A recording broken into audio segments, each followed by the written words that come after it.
Hi friends, ಎಲ್ಲರಿಗೂ ನಮಸ್ತೆ. ಮುದ್ದು ಸೊಸೆ ಮುಂದಿನ ಸಂಚಿಕೆಯಲ್ಲಿ ಏನಾಗುತ್ತೆ ನೋಡೋಣ ಬನ್ನಿ. ನೋಡೋದಕ್ಕೂ ಮುಂಚೆ ಯಾರು ವಿನೋದ ವೈಎಂ ವ್ಲಾಗ್ಗೆ ಸಬ್ಸ್ಕ್ರೈಬ್ ಆಗಿಲ್ವೋ ಪ್ಲೀಸ್ ಸಬ್ಸ್ಕ್ರೈಬ್ ಆಗಿ, ಲೈಕ್ ಮಾಡಿ, ಶೇರ್ ಮಾಡಿ, ಕಮೆಂಟ್ ಮಾಡಿ, ಬೆಲ್ಲೈಕಾನ್ ಆಲ್ ಅಂತ ಒತ್ತಿ ಫ್ರೆಂಡ್ಸ್. ನಮ್ಮ ಮಾತನ್ನ ಗಾಳಿಗೆ ತೂರಿ ಪರೀಕ್ಷೆ ಸಂದಾಗ ಬರೆದು 3ನೇ ರ್ಯಾಂಕು ರಾಜ್ಯಕ್ಕೆ ಹೆಂಗೆ ತೆಗ್ದೆ ಅಂತ ಈಶ್ವರಿ ಹೇಳ್ತಾಳೆ. ವಿದ್ಯಾ ಖುಷಿ ಪಡ್ತಾ ಇರ್ತಾಳೆ. ಶಿವರಾಮೇಗೌಡ್ರ ಮುಖ ನೋಡಿ ಸಪ್ಪಗಾಗ್ಬಿಡ್ತಾಳೆ ವಿದ್ಯಾ. ಯಾಕೆ ಇಟ್ಟು ಮಾತಾಡ್ತಾ ಇದ್ರು ಮಳ್ಳಿ ನಿಂತಂಗೆ ನಿಂತಿದ್ಯಾ? ನೀನು ಫೇಲ್ ಆಗಂಗ ಬರೆದ್ಬಿಟ್ಟು ಬಾ ಅಂತ ಹೇಳಿದ್ದೆ ತಾನೆ.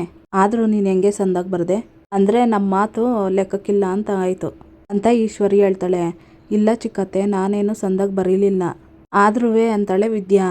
ಉಸಿರು ಬಿಟ್ಟಿಯ ಇನ್ನು ಒಂದೇ ಒಂದು ಮಾತಾಡಿದ್ರೆ ನೋಡು ನಿನ್ನ. ನೀನೇನು ಎಂಥವಳು ಅಂತವ ನಮಗೆಲ್ಲ ಸಂದಾಗ ಗೊತ್ತದೆ. ಮೊದಲಿಂದನೂ ನೀನು ನಮ್ಮ ಮಟ್ಟಿ ನಿಯಮನ ಮುರ್ಕೊಂಡೆ ತಾನೇ ಬಂದಿದೀಯ ಅಂತ ಈಶ್ವರಿ ಹೇಳ್ತಾಳೆ. ಚಿಕ್ಕವ್ವ ಅವಳು ಚಂದಾಗಿ ಬರೀಲಿಲ್ಲ ಅಂತ ಹೇಳ್ತಾವಳು ತಾನೆ ಅಂತ ಭದ್ರ ಹೇಳ್ತಾನೆ. ಓಹೋಹೋ, ಇವಳು ಹೇಳ್ತಾವಳು ಅಂತ ನಾನು ನಂಬೇಕಾ ಅಂತಾಳೆ ಈಶ್ವರಿ ಹೊಸಿ ಸುಮ್ಗೆ ನಿಂತ್ಕೊಂತೀಯಾ ಅಂತಾರೆ ಶಿವರಾಮೇಗೌಡರು. ಅದೇನು ಹೇಳ್ತಾರಲ್ಲ, ಅತ್ತೆ ಮೇಲೆ ಕೋಪವ ಕೊಚ್ಚೆ ಮೇಲೆ ತೋರಿದ್ರು ಅನ್ನಂಗೆ. ನೀವು ನಮ್ಮ ಮೇಲೆ ಯಾಕೆ ಕೋಪ ಮಾಡ್ಕೊತಾ ಇದ್ದೀರ ಬಾವ ಅಂತಾಳೆ ಈಶ್ವರಿ. ನಿನ್ನ ಮೇಲೆ ಕೋಪ ಮಾಡ್ಕೊತ ಇಲ್ಲ ಈಶ್ವರಿ, ಹೊಸಿ ನಿಧಾನವಾಗಿ ಮಾತಾಡು ಅಂತ ಹೇಳ್ತಾ ಇದ್ದೀನಿ. ಸಣ್ಣ ವಿಚಾರ ಸಿಕ್ಕಿದ್ರೆ ಸಾಕು, ಅದನ್ನೆಲ್ಲ ದಿನವೆಲ್ಲ ದೊಡ್ಡ ವಿಚಾರ ಮಾಡೋರು ಅಟ್ಟಿ ಬಾಗ್ಲಲ್ಲೇ ನಿಂತವ್ರೆ. ಅಂಥದ್ರಲ್ಲಿ ನೀನು ಕೂಗಾಡಿದ್ರೆ ಹೆಂಗೆ ಹೇಳು? ಸರಿ, ಅದೇನಾಗದೆ ಅಂತ ಯೋಚನೆ ಮಾಡಿ ಮಾತಾಡಮ್ಮ. ಇನ್ನು ಹೊಸಿ ಸುಮ್ಕಿರು ಅಂತ ಶಿವರಾಮೇಗೌಡರು ಹೇಳ್ತಾರೆ. ನೀನು ಹೇಳ್ತಾ ಇರೋದು ಏನೋ ಸರಿ ದೊಡ್ಡಪ್ಪ, ಆದರೆ ಅವರೆಲ್ಲ ನಿನ್ನನ್ನು ಪ್ರಶ್ನೆ ಮಾಡ್ತಾರಲ್ಲ, ನೀನು ಏನಂತ ಉತ್ತರ ಕೊಡ್ತೀಯಾ ಅಂತ ಕೇಳ್ತಾಳೆ ಚಿತ್ರ ಅಂತಾರೆ ಗೋವಿಂದೇಗೌಡರು. ನೋಡವ್ವ, ನೀನು ಬರೀ ನಮ್ಮ ಮಟ್ಟಿ ಸೊಸೆ ಆಗದೆ ಚೆಲುವರಾಜನ ಮಗಳಾಗಿ ಸಾಧನೆ ಮಾಡಿದ್ದಿದ್ರೆ ನಾನು ಹೆಮ್ಮೆ ಪಟ್ಕೊಂಡು ಸ್ವಂತ ಖರ್ಚಿಂದ ನಿನ್ನ ಡಾಕ್ಟ್ರ್ ಓದಿಸ್ತಾ ಇದ್ದೆ. ಆದರೆ ನೀನು ಈ ಶಿವರಾಮೇಗೌಡನ ಸೊಸೆ, ಅದು ಅಲ್ಲದೆ ನನ್ನ ಮಗನ ಬಾಳನ್ನ ಬೆಳಗಕ್ಕೆ ಬಂದಿದ್ಯಾ. ಎಟ್ಟಲ್ಲಿ ಹೆಣ್ಮಕ್ಳು ಯಾರು ಓದಬಾರ್ದು ಅಂತ ನಾನೇ ನಿಯಮ ಮಾಡಿದ್ದೀನಿ. ಅದಕ್ಕೆ ನಾನು ಬದ್ಧವಾಗಿದ್ದೀನಿ. ಹಂಗಾಗಿ ನೀನು ಈ ಎಟ್ಟಿಲಿರೋದ್ರಿಂದ ಮುಂದಕ್ಕೆ ಓದೋದು ಬೇಡ ಅಂತ ಶಿವರಾಮೇಗೌಡರು ಹೇಳ್ತಾರೆ. ಅದೇನೋ ಸರಿ ಅಣ್ಣ, ಆದರೆ ಅವತ್ತು ನಾಯಕರ ಮುಂದ್ಗುಟೆ ಪ್ರೆಸ್ನವ್ರ ಮುಂದ್ಗುಟೆ ನೀನು ಕೊಟ್ಟಿರೋ ಮಾತನ್ನ ಮೀರಕ್ಕಾಗ್ತದೆ. ಇದರಿಂದ ನಿನಗೂ ಪಕ್ಷಕ್ಕೂ ಮುಜುಗರ ಆಗಕ್ಕಿಲ್ವೇ? ಅದು ಅಲ್ದೆಯ ಇದನ್ನ ಸರ್ಕಾರದ ಮಟ್ಟದಲ್ಲಿ ಹೆಣ್ಮಕ್ಳು ವಿದ್ಯಾಭ್ಯಾಸಕ್ಕೆ ರೂಪಿಸಿರೋ ಯೋಜನೆ. ಇದನ್ನ ಕಾರ್ಯಕ್ಕೆ ತರೋದಕ್ಕೆ ವಿದ್ಯಾನೇ ಸ್ಫೂರ್ತಿ ಆಗ್ಲಿ ಬುನಾದಿ ಆಗ್ಲಿ ಅಂತ ಎಲ್ಲವ ಮಾತುಕತೆ ಆಗದೆ. ಅದ್ರಾಗೆ ಇವಾಗ ಆಗಕ್ಕಿಲ್ಲ ಅಂತ ಹೇಳಕ್ಕಾಗ್ತದೆ ಅಂತ ಗೋವಿಂದೇಗೌಡರು ಹೇಳ್ತಾರೆ. ಅದೇ ಏನ್ ಮಾಡ್ಬೇಕಂತ ಗೊತ್ತಾಗ್ತಾ ಇಲ್ಲ ಗೋವಿಂದ, ಅದಕ್ಕೆ ಯೋಚನೆ ಮಾಡ್ತಾ ಇವ್ನಿ ಅಂತಾರೆ ಶಿವರಾಮೇಗೌಡರು. ಅದಕ್ಕೆ ಯಾಕೆ ಆಟೆ ಎಂದು ತಲೆ ಕೆಡ್ಸ್ಕೋಬೇಕು ಬಾವ? ನ್ಯೂಸ್ನವ್ರು ಕೇಳೋ ಪ್ರಶ್ನೆಗೆ ನಮ್ಮ ಕಣ್ಣೆದ್ರುಗ ನಿಂತವಳಲ್ಲ, ಇವಳೇ ಕೊಡ್ತಾಳೆ ಬಿಡಿ ಅಂತ ಹೇಳ್ತಾಳೆ ಈಶ್ವರಿ. ನೀನು ಹಿಂಗೆ ಸುತ್ತಿ ಬಳಸಿ ಹೇಳೋದು ಬಿಟ್ಟು ಅದೇನು ಅಂತ ನೇರವಾಗಿ ಹೇಳು ಅಂತ ಗೋವಿಂದೇಗೌಡರು ಹೇಳ್ತಾರೆ. ಸುತ್ತಿ ಬಳಸಿ ಹೇಳೋ ಅಭ್ಯಾಸ ನನಗಿಲ್ಲ. ಹೆಂಗಿದ್ರು ಇವಳು 5 ತಿಂಗಳು ಬಸ್ರಿ, 4 ತಿಂಗಳು ಹೋದ್ರೆ ಹೆರಿಗೆ ಆಗ್ತದೆ. ಆಮೇಲೆ ಹೆಂಗೆ ಹೋದ್ರೂ 1 ವರ್ಷದ ತನಕ ಮಗ ನೋಡ್ಕೊಬಾರ್ದೆ? ಪಾಪ ಇವಳು ಹಂಗಿರೋವಾಗ ಇವಳು ಕಾಲೇಜ್ಗೆ ಹೋಗೋಕ್ಕೆ ಎಲ್ಲಾಗ್ತದೆ ಅಂತ ಈಶ್ವರಿ ಹೇಳ್ತಾಳೆ. ಸರಿಯಾಗಿ ಹೇಳ್ದೆ ಕಣವ್ವ, ಯಾರಿಗೆ ಆದ್ರೂ ತನ್ನ ಆಸೆ ಕನಸುಗಳಿಗಿಂತ ಮಕ್ಕಳನ್ನ ಸಂದಾಗ ಸಾಕೋದು ಮುಖ್ಯ ಅಲ್ವೇ ಅಂತ ಚಿತ್ರ ಹೇಳ್ತಾಳೆ. ಹೌದು ಬಾವ, ನಾವೆಷ್ಟೇ ಯೋಚನೆ ಮಾಡಿದ್ರು ಇದೇ ಸರಿಯಾಗಿರೋ ದಾರಿ. ಬಂದಿರೋರ ಮುಂದೆ ಇವಳ ಬಾಯಲ್ಲೇಯ ನನ್ನ ಆಸೆ ಕನಸುಗಳಿಗಿಂತ ಮಗನೇ ದೊಡ್ಡದು. ಹಾಗಾಗಿ 1-2 ವರ್ಷ ಮಗನ ನೋಡ್ಕೊಂಡೆ ಮನೆಯಲ್ಲೇ ಇರಬೇಕು ಅಂತ ತೀರ್ಮಾನ ಮಾಡ್ಕೊಂಡಿದ್ದೀನಿ ಅಂತ ಅವ್ರ ಮುಂದೆ ಹೇಳು, ಎಲ್ಲ ಸರಿ ಹೋಗ್ತದೆ ಅಂತ ಈಶ್ವರಿ ಹೇಳ್ತಾಳೆ. ಭಯ ಅದು ಅಂತಿರ್ತಾನೆ ಮಗ ಭದ್ರ, ನಿಮ್ಮ ಚಿಕ್ಕವ್ವ ಹೇಳಿದ್ದು ಕರೆಕ್ಟ್ಗೈತೆ. ನಮ್ಮ ಮಟ್ಟಿ ನಿಯಮದ ಜೊತೆಗೆ ನಮ್ಮ ವಂಶದ ಕುಡಿ ಹೊಟ್ಟೆಲಿ ಮಾಡ್ಕೊಂಡು ಅವಳು ಕಷ್ಟಪಡೋದು ಅಷ್ಟು ಸಂದಕ್ಕಿರೋಕ್ಕಿಲ್ಲ ಅಂತ ಅನ್ನಿಸ್ತೈತೆ. ಅದಕ್ಕೆ ನ್ಯೂಸ್ನವರು ಮುಂದ್ಗುಟೆ ಹೋಗ್ಬಿಟ್ಟು ನನ್ನ ಮಗಿನ ಆರೋಗ್ಯಕ್ಕೋಸ್ಕರ ನಾನು ಮುಂದಕ್ಕೆ ಓದೋಕ್ಕಿಲ್ಲ ಅಂತ ಹೇಳ್ಬಿಡ್ಲಿ. ಆಗ ಎಲ್ಲ ಸಮಸ್ಯೆನೂ ಸರಿ ಹೋಗ್ತದೆ. ಇಲ್ಲದೆ ಹೋದ್ರೆ ಬೇರೆ ಸಮಸ್ಯೆಗಳಿಗೆ ನಾವೇ ದಾರಿ ಮಾಡಿಕೊಟ್ಟಂಗೆ ಆಗ್ಬಿಡ್ತೈತೆ ಅಂತ ಶಿವರಾಮೇಗೌಡರು ಹೇಳ್ತಾರೆ. ಅಲ್ಲ ಕಣ್ಲ ಶಿವರಾಮ ಅಂತಾಳೆ ಅಜ್ಜಮ್ಮ. ಅವ್ವ, ಇದ್ರ ಬಗ್ಗೆ ಯಾರು ಏನು ಮಾತಾಡೋದು ಬೇಕಾಗಿಲ್ಲ, ಇದೇ ನನ್ನ ಕೊನೆ ನಿರ್ಧಾರ ಅಂತಾರೆ ಶಿವರಾಮೇಗೌಡರು. ಎಲ್ಲರೂ ಮನೆಯಿಂದ ಹೊರಗಡೆ ಪ್ರೆಸ್ಸವ್ರ ಮುಂದೆ ನಿಂತಿರ್ತಾರೆ. ಮೇಡಮ್, ನೀವು ಈ ವರ್ಷ ಮೆಡಿಕಲ್ ಎಂಟ್ರೆನ್ಸ್ ಎಕ್ಸಾಮಲ್ಲಿ 3ನೇ ರ್ಯಾಂಕ್ ಬಂದಿದ್ದೀರಾ. ಅದು ಅಲ್ಲದೆ ಗೌರ್ಮೆಂಟ್ ಸ್ಕೂಲು ಕಾಲೇಜುಗಳಲ್ಲಿ ಓದಿ ನೀವು ಅವ್ರ ಪೈಕಿ 1ನೇ ರ್ಯಾಂಕ್ ಬಂದಿದ್ದೀರಾ. ಅದಕ್ಕಾಗಿ ನಮ್ಮ ಕಡೆಯಿಂದ ರಾಜ್ಯದ ಜನತೆಯ ಪರವಾಗಿ ನಿಮಗೆ ಅಭಿನಂದನೆಗಳು ಅಂತ ಪ್ರೆಸ್ಸವರು ಹೇಳ್ತಿರ್ತಾರೆ. ಥ್ಯಾಂಕ್ ಯು ಅಂತಾಳೆ ವಿದ್ಯಾ. ಗ್ರಾಮೀಣ ಹಿನ್ನೆಲೆಯಲ್ಲಿ ಓದಿ ರಾಜ್ಯದಲ್ಲಿ ಇಷ್ಟು ದೊಡ್ಡ ಮಟ್ಟಕ್ಕೆ ರ್ಯಾಂಕ್ ತಗೊಂಡಿರೋದು ನಿಜವಾಗ್ಲೂ ಹೆಮ್ಮೆ ಪಡೋ ವಿಷಯ. ನಿಮ್ಮ ಸಾಧನೆ ಬಗ್ಗೆ, ಇದರಿಂದ ಇರೋ ನಿಮ್ಮ ಪ್ರಯತ್ನಗಳ ಬಗ್ಗೆ ಏನಾದರೂ ಹೇಳಕ್ ಬಯಸ್ತೀರಾ ಅಂತಾರೆ ಪ್ರೆಸ್ಸವರು. ಒಳ್ಳೆ ಅಂಕ ಬಂದಿದ್ದಕ್ಕೆ ಸ್ಯಾನೆ ಸಂತೋಷ ಆಗ್ತೈತೆ. ನನಗೆ ಬೆಂಬಲ ನೀಡಿದ್ದ ನಮ್ಮ ಮಟ್ಟಿವರೆಗೂ ಶಿಕ್ಷಕರಿಗೂ ನಿಮ್ಮೆಲ್ರಿಗೂ ಹೃದಯಪೂರ್ವಕವಾದ ಧನ್ಯವಾದಗಳು ಅಂತ ವಿದ್ಯೆ ಹೇಳ್ತಾಳೆ. ಸರ್ಕಾರಿ ಕಾಲೇಜಲ್ಲಿ ಓದಿ ಈ ಥರ ಉತ್ತಮ ಅಂಕ ತಗೊಂಡಿರೋದು ಎಷ್ಟೋ ವಿದ್ಯಾರ್ಥಿಗಳಿಗೆ ಪ್ರೇರಣೆ ಆಗಿದೆ ಮೇಡಮ್. ಹಾಗೆ ಜನರು ಕೂಡ ಹೊಗಳ್ತಾ ಇದ್ದಾರೆ. ಈ ಸಾಧನೆ ಬಗ್ಗೆ ನಿಮ್ಮ ಅಭಿಪ್ರಾಯ ಏನು ಮೇಡಮ್ ಅಂತಾರೆ ಪ್ರೆಸ್ ಅವರು. ಸರ್ಕಾರಿ ಕಾಲೇಜುಗಳಲ್ಲೂ ಒಳ್ಳೆ ಶಿಕ್ಷಕರು ಅವರೇ. ತುಂಬಾ ಒಳ್ಳೆ ರೀತಿಯಲ್ಲಿ ಶಿಕ್ಷಣದ ಜೊತೆಗೆ ಪ್ರೋತ್ಸಾಹ ಮಾರ್ಗದರ್ಶನವನ್ನು ಕೊಟ್ಟಿದ್ದಾರೆ. ಅದಕ್ಕೆ ನನ್ಗೆ ಒಳ್ಳೆ ಅಂಕ ತಗೊಳ್ಳೋದಕ್ಕೆ ಸಾಧ್ಯ ಆಯಿತು. ಅದರ ಜೊತೆಗೆ ನಮ್ಮ ಗೌಡ್ರಕ್ಕ ಕೋಚಿಂಗ್ ಕೊಟ್ಟಿದ್ದಕ್ಕೆ ಶಾನೆ ಸಹಾಯ ಆಯಿತು ಅಂತ ಹೇಳ್ತಾಳೆ ವಿದ್ಯಾ. ಸರ್, ನಿಮ್ಮ ಹೆಂಡತಿ ಇಷ್ಟು ದೊಡ್ಡ ಮಟ್ಟದಲ್ಲಿ ರ್ಯಾಂಕ್ ತಗೊಂಡಿದ್ದಾರೆ, ನೀವೇನು ಹೇಳ್ತೀರಾ ಅಂತ ಕೇಳ್ತಾರೆ ಪ್ರೆಸ್ ಅವರು. ಸತತ ಪ್ರಯತ್ನ ಪಟ್ಟರೆ ಯಶಸ್ಸು ಸಿಕ್ಕುತ್ತೈತೆ ಅಂತ ಹೇಳ್ತಾರಲ್ವೇ, ಹಂಗೆಯ ನನ್ನ ಹೆಂಡ್ರ ಶ್ರಮಕ್ಕೆ ಪ್ರತಿಫಲ ಸಿಕ್ಕೈತೆ ಅಂತ ಹೇಳ್ತೀನಿ ಅಂತ ಭದ್ರ ಹೇಳ್ತಾನೆ. ಗೌಡ್ರೆ, ನಿಮ್ಮ ಸೊಸೆ ಈ ಸಾಧನೆಗೆ ನೀವೇನು ಹೇಳೋಕ್ಕೆ ಇಷ್ಟಪಡ್ತೀರಾ ಅಂತಾರೆ ಪ್ರೆಸ್ ಅವರು. ನನ್ನ ಸೊಸೆ ಇಷ್ಟು ದೊಡ್ಡ ಸಾಧನೆ ಮಾಡಿರೋದು ನನಗೆ ಬಹಳ ಹೆಮ್ಮೆ ಅನ್ನಿಸ್ತೈತೆ. ಅದು ಅಲ್ಲದೆ ಅವಳ ಬಗ್ಗೆ ಮಾತಾಡೋಕ್ಕೆ ನಮ್ಮ ಬಾಯಲ್ಲಿ ಮಾತುಗಳೇ ಇಲ್ಲ ಅಂತಾರೆ ಶಿವರಾಮೇಗೌಡರು. ನಿಮ್ಗೆ ಎಷ್ಟು ಸಂತೋಷ ಆಗಿದೆ ಅನ್ನೋದು ನಿಮ್ಮ ಮಾತಲ್ಲೇ ಗೊತ್ತಾಗ್ತಾ ಇದೆ ಗೌಡ್ರೆ. ನಿಮ್ಮ ಸೊಸೆ ಒಳ್ಳೆ ರ್ಯಾಂಕ್ ತಗೊಂಡು ಪಾಸ್ ಆಗಿದ್ದಾರೆ. ಮುಂದೆ ಅವರನ್ನ ಯಾವ ಕಾಲೇಜಲ್ಲಿ MBBS ಓದಿಸ್ಬೇಕು ಅಂತ ಅಂದ್ಕೊಂಡಿದ್ದೀರಾ ಅಂತ ಪ್ರೆಸ್ ಅವರು ಕೇಳ್ತಾರೆ. ಮೊದಲನೇದಾಗಿ ನಮ್ಮ ಸೊಸೆಗೆ ಅಭಿನಂದನೆಗಳು. ಇವಳಿಗೆ ಅಭಿನಂದನೆ ತಿಳಿಸೋದಕ್ಕೆ ನೀವು ದೂರದಿಂದ ಬಂದಿದ್ದೀರಾ, ನಿಮಗೆ ವಂದನೆಗಳು. ಹಾಗೆ ನನ್ನ ಸೊಸೆ MBBS ಮಾಡಬೇಕು ಅಂತ ನಮ್ಮ ಪಕ್ಷದವರು ಅವಳಿಗೆ ತುಂಬ ಪ್ರೋತ್ಸಾಹ ಕೊಟ್ಟಿದ್ದಾರೆ. ಹಾಗಾಗಿ ಅವರೆಲ್ರಿಗೂ ನನ್ನ ಕಡೆಯಿಂದ ಹೃತ್ಪೂರ್ವಕ ವಂದನೆಗಳು. ಜೊತೆಗೆ ಒಂದು ಮುಖ್ಯವಾದ ವಿಚಾರ ಏನಪ್ಪ ಅಂದರೆ, ನನ್ನ ಸೊಸೆಗೆ ಮುಂದಿನ ವ್ಯಾಸಂಗಕ್ಕೆ ನಮ್ಮ ಹಟ್ಟಿಲಿ ಎಲ್ಲರೂ ಒಂದು ಇಕ್ಕಟ್ಟಿನ ಪರಿಸ್ಥಿತಿಗೆ ಸಿಗಾಕೊಂಡ್ಬಿಟ್ಟಿದ್ದೀವಿ.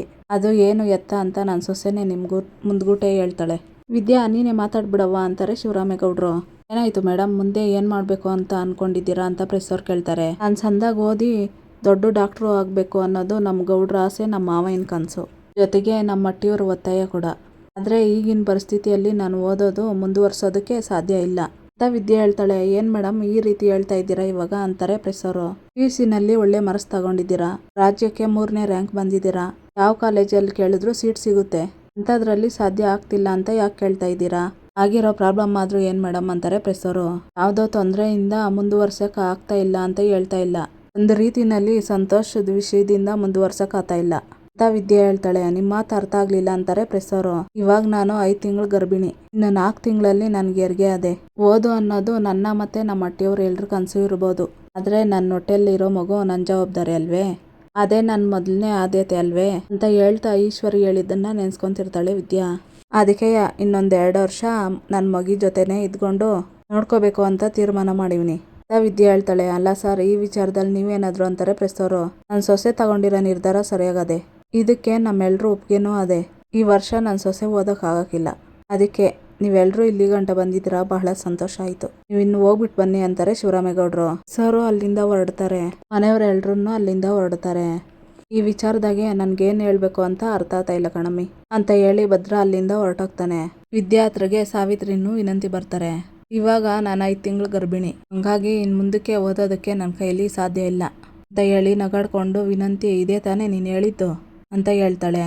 ನೋಡೆ, ಒಂದು ವಿಚಾರ ತಿಳ್ಕೊ, ಬೇರೆಯವ್ರಿಗೆ ಕೆಟ್ಟದ್ದಾಗ್ಲಿ ಅಂತ ಬಯಸಿದ್ರೆ ಅದು ಅಲ್ಲೇ ನಿಂತ್ಕೊಳ್ಳೋಕ್ಕಿಲ್ಲ, ಸುತ್ತ ಓಡ್ಕೊಂಡು ಮತ್ತೆ ನಂಬುಡಕ್ಕೆ ಬರ್ತದೆ. ಅದೇನೋ ಹೇಳ್ತಾರಲ್ಲ, ಬೇರೆಯವರ ಗುಂಡಿಗೆ ತೊಡಕೋದ್ರೆ ಅವನೇ ಆ ಗುಂಡಿಗೆ ಬೀಳ್ತಾನೆ ಅಂತ, ಹಂಗಾಯ್ತು ನಿನ್ನ ಪರಿಸ್ಥಿತಿ ಅಂತ ಹೇಳಿ ಸಾವಿತ್ರಿ ವಿನಂತಿ ಅಲ್ಲಿಂದ ಹೊರಡ್ತಾರೆ. ಸರು ಫೋನ್ ಮಾಡ್ತಾಳೆ ವಿದ್ಯಾಗೆ. ಹೇಳು ಸರು ಅಂತಾಳೆ ವಿದ್ಯಾ. ಅಲ್ಲ, ನಿನ್ನ ಬಸ್ರಿ ಅಲ್ಲ ಅನ್ನೋದು ನಿಂಗೆ ಗೊತ್ತು ತಾನೆ, ಆದರೂ ಯಾಕೆ ನಿನ್ನ ಭವಿಷ್ಯನ ನೀನೇ ಹಾಳು ಮಾಡ್ಕೊತಾ ಇದೀಯಾ? ಹಂಗಾರೆ ನಿನ್ನ ಕಂಡ ಆಸೆ, ಗುರಿ, ಕನಸು ಎಲ್ಲ ಏನು ಅರ್ಥ ಅಕ್ಕ? ಇದಕ್ಕೋಸ್ಕರ ಎಷ್ಟೆಲ್ಲ ಕಷ್ಟಪಟ್ಟಿದ್ಯಾ ನೀನು?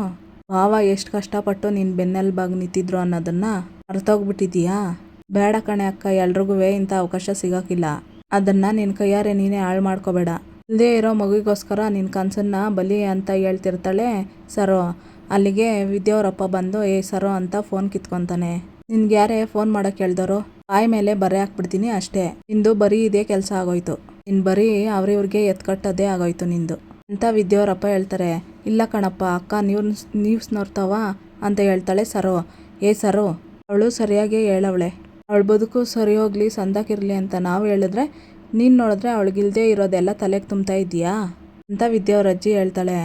ಅಪ್ಪ, ಅವಳಿಗೆ ಬುದ್ಧಿ ಇಲ್ಲ ಅಂದರೆ ಯಾರು ತಾನೇ ಏನು ಮಾಡೋಕ್ಕಾಗ್ತದೋ ಅಂತಾಳೆ ಸರೋ. ನೋಡು, ಸುಮ್ಕಿತೀಯಾ ನೀನು ಈಗ ಅಂತ ಹೇಳಿ ವಿದ್ಯಾವರಪ್ಪ ಫೋನಲ್ಲಿ ಮಾತಾಡ್ತಾರೆ. ನೋಡು, ಅವಳು ಇನ್ನೂ ಚಿಕ್ಕ ಹುಡುಗಿ, ಅವಳಿಗೆ ತಿಳುವಳಿಕೆ ಕಡಿಮೆ, ನಿನಗೆ ಬಂಗಾರದಂತ ಬದುಕು ಸಿಕ್ಕದೆ, ಅದನ್ನು ಹಾಳು ಮಾಡ್ಕೋಬೇಡ ಕಣವ್ವ.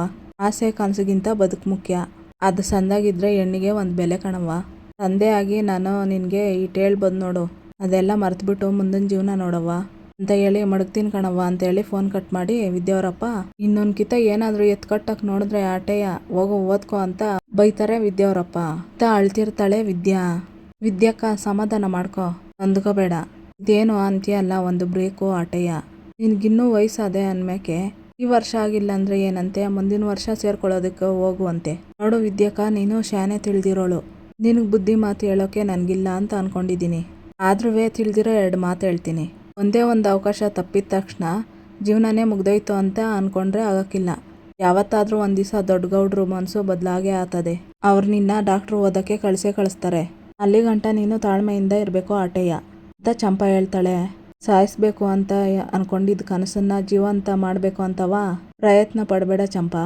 ಬಡವ್ರ ಮನೆ ಹೆಣ್ಮಕ್ಳಾಗಿದ್ದಿದ್ರೆ ನಾನು ಓದಿಸ್ಬಿಡ್ತಿದ್ದೆ. ಸೊಸೆ ಆಗಿದ್ರಿಂದ ಅಟ್ಟಿಯಿಂದ ಆಚೆ ಕಳ್ಸಕ್ಕಿಲ್ಲ ಅಂತ ಹೇಳಿದ್ರು ತಾನೇ, ಅಂದ್ಮ್ಯಾಕೆ ಅವ್ರ ಮನಸ್ಸು ಬದಲಾತದೆ ಅಂತ ಅನ್ಕೊಳ್ಳೋದ್ರಲ್ಲಿ ಯಾವ ಅರ್ಥನೂ ಇಲ್ಲ.